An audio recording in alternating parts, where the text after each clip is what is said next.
Je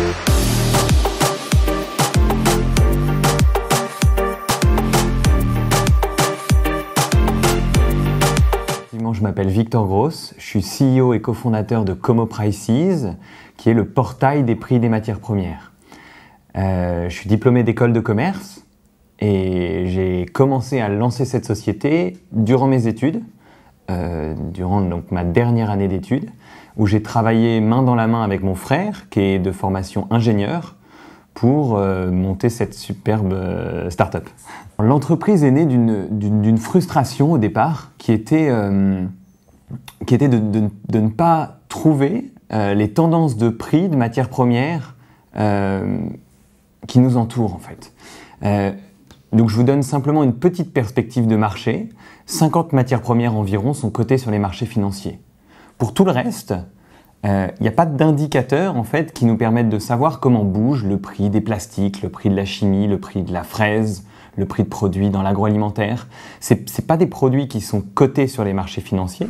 On a un produit qui est très abouti aujourd'hui, qui donc consolide plus de 3000 prix de matières premières, enfin 3000 matières premières. Et donc ces 3000 matières premières, on est capable de les coter de façon très différente en fonction des niveaux de qualité, en fonction de la géographie. Et donc dans nos bases, on a près de 100 000 indicateurs en fait. On a vraiment énormément de données qu'on est capable de redistribuer grâce à des outils de data visualisation qui sont très puissants. Ce qui fait que demain, si vous allez sur le site, vous pouvez balader votre souris, évidemment, voir le graphe, donc des fonctionnalités simples, mais également des fonctionnalités plus avancées, comme de la modélisation de produits, c'est-à-dire que vous êtes capable de, si vous voulez modéliser le coût du câble, vous vous dites, dans un câble, il y a du cuivre et il y a du PVC, vous mettez le cuivre, vous mettez le PVC, et ça vous donne en temps réel le cours du câble actualisé. Donc c'est des problématiques qui sont des problématiques réelles et quotidiennes des entreprises et qu'on réussit donc à adresser grâce à ce big data et cette quantité de données. Le modèle économique repose sur un abonnement, c'est-à-dire qu'on fait des tranches d'abonnement auprès d'industriels. Donc le cœur de nos utilisateurs, ce sont en premier lieu les acheteurs. Les acheteurs qui sont réellement aveugles sur ces tendances de prix de matières premières et qui ont une problématique très simple. Est-ce que j'achète au meilleur prix? Comment bouge le marché? Comment je peux renégocier avec mon fournisseur mes tarifs? Et donc cette problématique-là, c'est notre cœur utilisateur. Et c'est vraiment ce sur quoi on travaille, c'est-à-dire qu'on met tout en place pour apporter de la simplicité dans le suivi des prix des matières premières aux acheteurs qui sont, au départ, pas toujours formés sur ces problématiques-là.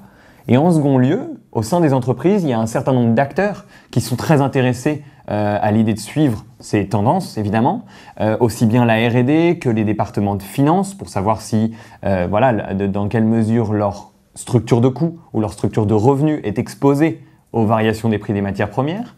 Également la vente au niveau des politiques de pricing, où est-ce que je mets mon prix pour être certain d'avoir donc du volume, d'écouler ma marchandise, que ce soit des produits donc des matières premières ou que ce soit des produits finis ou semi-finis.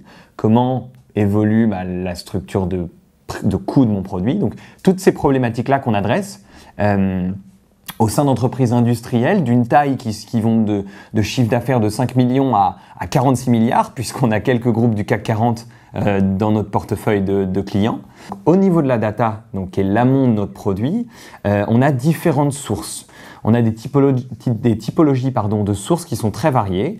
On récolte de la donnée de place boursière, évidemment. Donc ces fameuses 50 matières premières qui sont cotées, on les intègre sur Como Prices. Ensuite, on récupère de la donnée auprès d'organismes et d'institutions. En France, on a un pays super pour ça.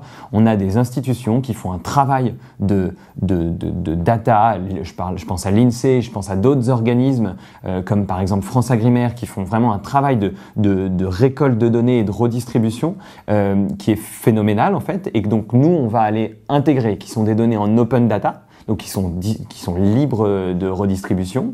Et donc nous, on fait le pari de les recycler au sein d'un portail qui intègre un scope, un périmètre de matières premières qui est si large que passer par ce portail devient une évidence. On se dit, j'ai besoin du prix de telle matière première, je ne sais pas moi, du prix du blé. Évidemment, je vais sur Como Prices, j'ai besoin du prix de l'inox donc de l'acier inoxydable, je vais sur Como Prices. Et donc ça, c'est une autre typologie de source de données. Et enfin, ce qui nous a vraiment lancé, c'est l'open data au niveau des données commerciales, donc des données douanières, sur lesquelles on a mis un certain nombre d'outils mathématiques et statistiques, des outils de machine learning, des outils d'arbre décisionnel, etc., pour faire fiabiliser ces données et pour les exploiter. Et c'est ce qui nous a permis de couvrir des biens qui sont introuvables autre part.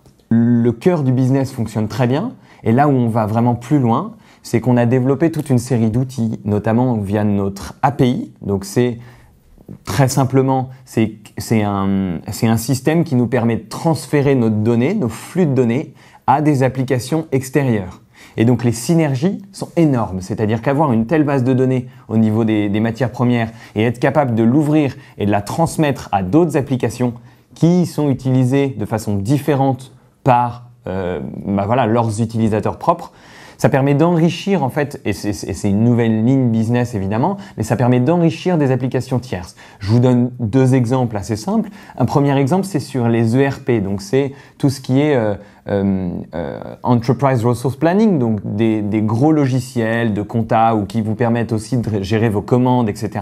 Et bien en fait, dans ces logiciels-là, actuellement, il n'y a aucune intelligence de marché qui est intégrée. Et nous, c'est vraiment ce qu'on est capable d'apporter. On est capable d'apporter une intégration de données de marché en temps réel. Donc très concrètement, l'utilisateur, quand il fait sa commande à son fournisseur, il a juste à côté les petites données de Como Prices qui lui disent « voilà, sur telle matière première, voilà comment ça bouge ». Et donc ça, c'est un premier axe, un premier exemple d'usage de cette API. Et d'autres usages sur des applications qui sont des applications plus centrées. Un outil qui est un outil développé pour les agriculteurs, qui permet en fait de gérer tous les aspects de votre ferme, de votre exploitation. Donc que ce soit de la gestion de stock, que ce soit de la gestion d'intrants, vous commandez vos engrais, etc. Eh bien, ces softwares-là, ces logiciels-là, ils ont pas actuellement, c'est une vraie problématique pour eux d'aller récupérer les prix des matières premières. C'est quelque chose qui leur coûte parce que c'est pas forcément le cœur de leur activité. Et donc c'est là où on a un apport qui est tout à fait pertinent. Pour moi, le conseil principal, c'est regarder le marché. Le marché, c'est la chose la plus importante. Et trop souvent, on sous-estime cette notion-là. C'est-à-dire qu'on va se dire, je vais monter une petite application de niche qui va s'appliquer à telle population, sous-population, etc. Le marché est tout petit. Oubliez tout de suite. Il faut voir grand.